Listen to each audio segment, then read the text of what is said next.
Sup guys, papakabit tayo ng gulong ngayon. Dito tayo sa stage 1 sa Pasig, malapit sa Kapitolyo. Actually 2022 pa tong clips ko eh. Ngayon ko lang naisipang gawa ng video kasi nakita ko siya sa laptop ko. Binura ko na to sa phone ko eh. So ito yung pinagpipilian ko, dalawa, gold tsaka black. Pero parang mas trip ko yung clean look na black and white lang, kaya black yung pinili ko dyan. So ayan, BF Goodrich na 285 yung kakabit natin, kaya kailangan natin ng lift. 1.75 inch lang ata to, kung hindi ako nagkakamali. Ayan, minamount na yung gulong natin. Tapos binabawasan din kasi masyado malaki yung gulong.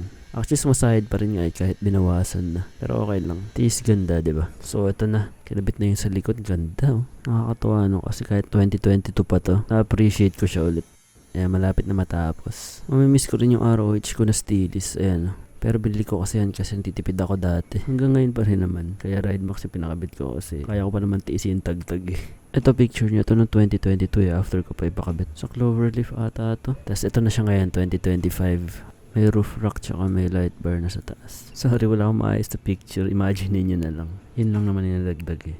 So, ayan.